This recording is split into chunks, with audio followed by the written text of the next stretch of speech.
Alright, hello everyone. Once again, this is Dizzy translating for WhiteRa, and today we're going to take a look at FP VOD on the map New Lost Temple, and this is going to be a PvP.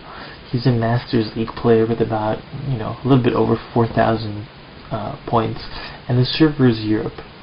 And of course, you can meet very many worthwhile opponents, and of course, every round is very difficult, and it's always good not to relax when you're playing on the European ladder, and you want to play sharpest and play to the last moment well. On this New Lost Temple map, the positioning determines quite a lot in a PvP.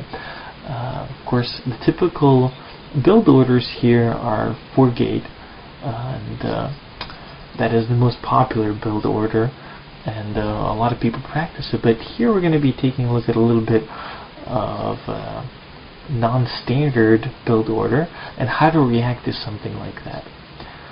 4-warp gate is a pretty strong build, that's why it's very popular, but it can also lose if you go against your opponent as 4-warp gate and you defend. So a 4-warp gate defend against 4-warp gates is a lot stronger because you can then get your own base and have an economic advantage, and 2 base against 1 base 6-gate is impossible. Also, a good force field can fight back a 4-gate. Now of course there's an opportunity to make a pylon underneath your opponent's ramp, and of course warp in zealots in your opponent's base and react to that. I find my opponent in the 12 o'clock position. We have the close lane positions, and I see that he spent 2 chrono boosts on building, of course, his workers, and he's saving the energy on his nexus for probably the stalker. We have a very mirror match right here. Of course, his gate positioning is a little bit different from mine. Of course, right here, I do a little bit of a cool trick with my probe. I try to kill an opponent, and he tries to kill it, and he probably loses about 20 minerals right there by pulling off his probes and then attacking me. And it's very good. It's always good to be a little bit ahead in a mirror match because you can just really take that advantage and convert it to something really strong. And your, of course, gate is going to be earlier. Of course, I try to keep my probe alive as long as I can, and he's, of course, speeding up his stalker with a chrono boost, but I try to keep my probe alive in his base as long as possible while my zealot is trying to kill his probe. I see that he gets this extra gas, and this means that he's definitely not going for a 4-warp gate guild build. He's going to have some sort of tech build. So right here, what I do is I get a second gas of my own, and what I'm going to try to do is I'm going to add a robo bay because he only has 1 gate, so I can fight back his attack with my 1 gate. Of course, once I get my immortal out, I'm going to have such stronger army than my opponent can have, and I can transition to Colossus a little bit later. As soon as I get my warp gates, I add, of course, a second gate, and as soon as I get my sentry, of course, I can fight back any kind of attack my opponent can do. Very often, if your opponent is going for a second gas, he's going to try to either do blink or try to build something like a Stargate.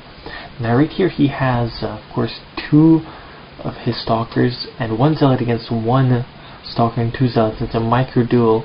The stalkers are stronger overall, of course, because you can micro with those, and he, of course, micros back his own stalker, and I have to pull back, but of course my warp gate is going to be there to warp in my own stalker, and he can't push up my ramp.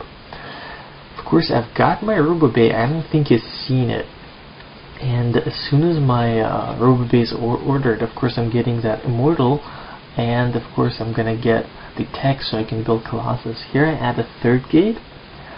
Now if my opponent is trying to build a Stargate, if I attack with blink stalkers or I do a timing attack, I can kill him because he'll really not have enough ground troops to fight my stalker army.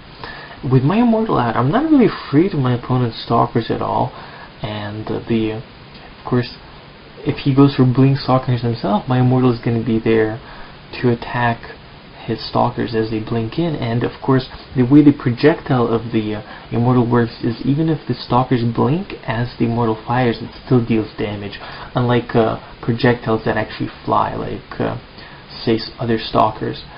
Right here, of course, I'm going to add Colossus.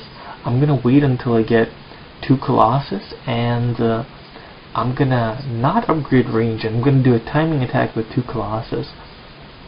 Unless my opponent is going for a mirror build, we're going to have an advantage on our side because we're going to have a stronger army. Right here, I'm just building troops in the meantime. And of course, keep in mind that your Colossus gives you a lot of sight up ramps, and it can crush your opponent's force fields. And of course, it deals tremendous damage to bunched up Zealots or Stalkers of your opponent. So the Colossus is very, very, very good to have in a PvP once it's past the 4 warp gate. And of course, in this match, we're not playing a typical 4 warp gate against 4 warp gate build. So of course, we're gonna do a timing attack push on him. Because this is a close position, as soon as I get my second Colossus, I'm gonna go ahead and attack with everything that I have. And I won't even have time to finish the Colossus range. All I need the Colossus there for is to do damage to my opponent. Now, we don't exactly know what each other is up to, and right here I just make sure not to reveal my Colossus too early to my opponent.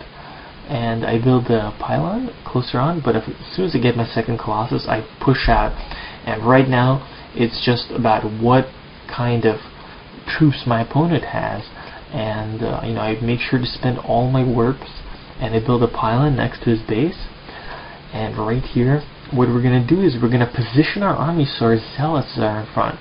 And I see he has a very Zealot heavy army, so it's very strange what kind of army composition he has. And as I push into his base, I see a lot of Phoenixes. That's what he was doing. But the timing attack I executed here with my Stalkers and my Colossi basically deal enough damage to his ground army. I'm basically guaranteed to win. I have my Zealots, and of course I have my Immortal. While my Stalkers deal with the sentries, those troops are going to crush all the probes he has. So my opponent is basically out of army, out of economy, and as soon as his Phoenixes run out of energy and die, basically the game is ours. So thank you very much for watching this game. This was a very non-typical PvP, not a 4 warp gate mirror match, of course, but again, based on the scouting that you do with your early probe, as you saw with the scouting of my probe seeing his second gas, I was able to transition into a build that would counter either a Blink Stalker build or something like the Stargate Phoenix build. And no matter what he could have done, my Immortal would have crushed the Blink Stalkers, and my timing attack with Stalkers, as you saw, crushed his Phoenixes. It's important to push in when you have a strong army advantage, of course. Thank you for your attention to this game, and good luck and further meetings with you.